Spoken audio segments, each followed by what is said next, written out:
한 주간의 일상을 마무리하는 금요일 새벽입니다.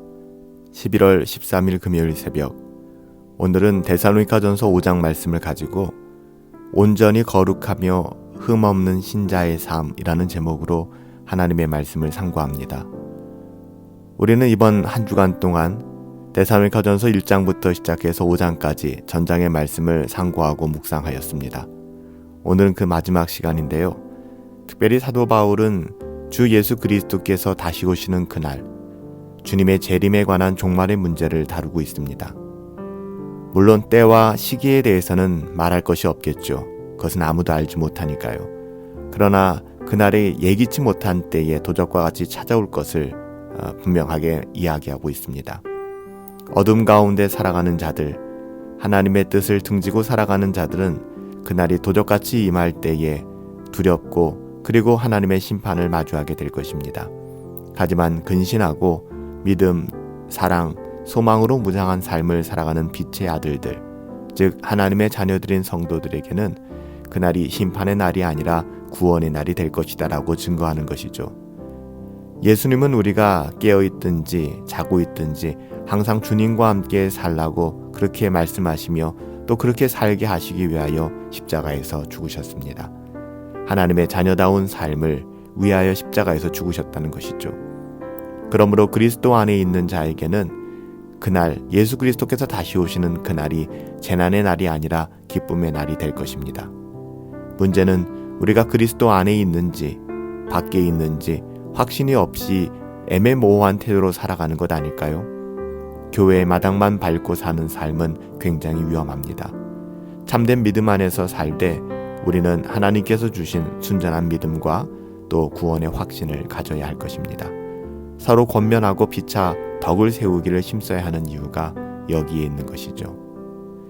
또한 12절부터 사도 바울은 영적인 지도자들에 대한 권위를 인정하고 그들을 존중하고 그들에게 순종하라고 이야기합니다. 저들의 수고를 인정하고 사랑 안에서 그들을 가장 귀히 여기라 이렇게 이야기하는 것이죠.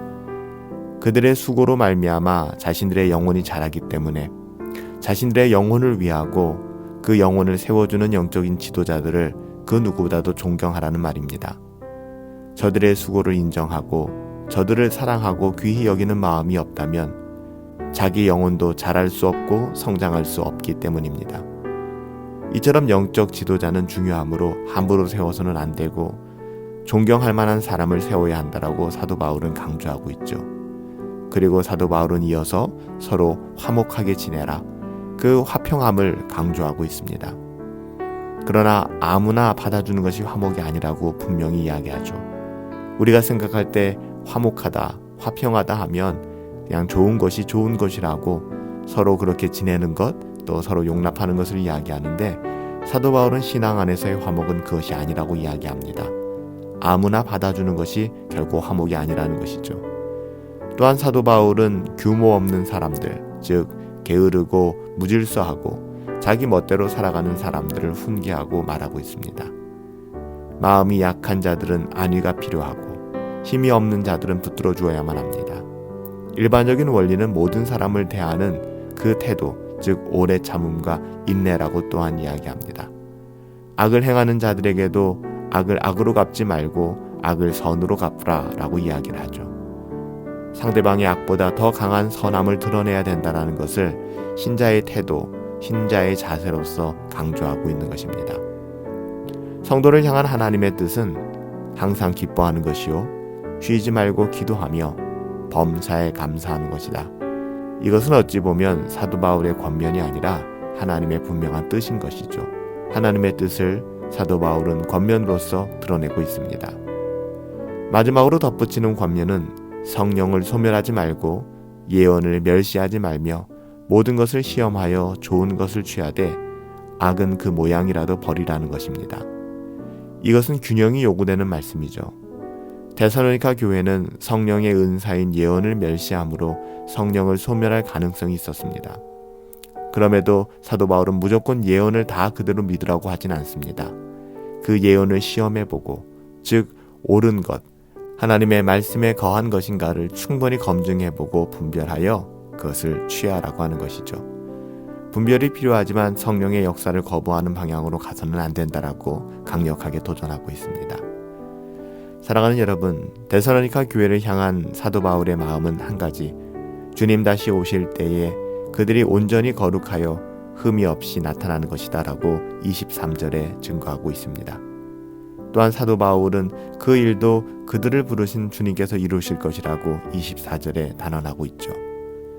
교회 안에서 서로를 향한 권면과 훈계, 또한 성도들 사이에 이루어지는 모든 것은 바로 이런 동기와 또 목적을 가지고 행하여지는 것입니다. 또 그렇게 되어져야만 하는 것이죠.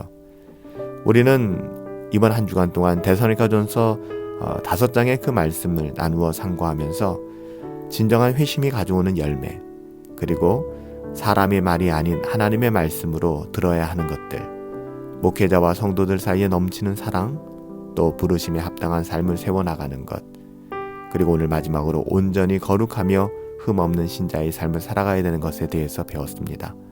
단순한 지식으로 이 말씀이 머무는 것이 아니라, 정보를 습득하는 과정에 그냥 머무는 것이 아니라 이 말씀이 주님과의 관계 속에 더 깊어지며 이 말씀대로 순종하며 살아낼 수 있는 복된 저희들이 될 수 있기를 예수님의 이름으로 축복합니다.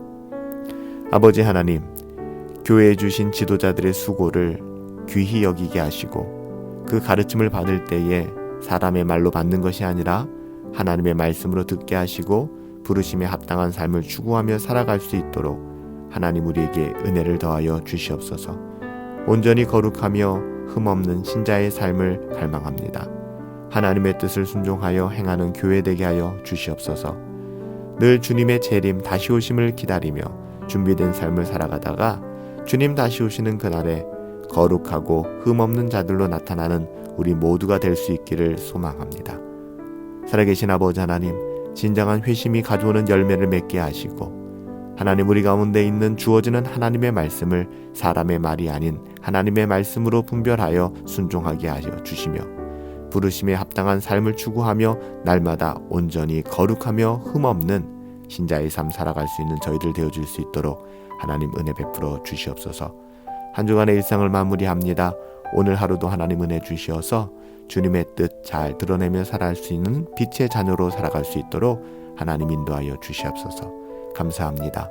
예수님의 이름으로 기도하옵나이다. 아멘. 오늘 하루도 부르심에 합당한 삶을 추구하며 온전히 거룩하고 흠없는 신자의 삶, 그렇게 추구하며 살아갈 수 있게 되기를 예수님의 이름으로 축복합니다. 승리합시다.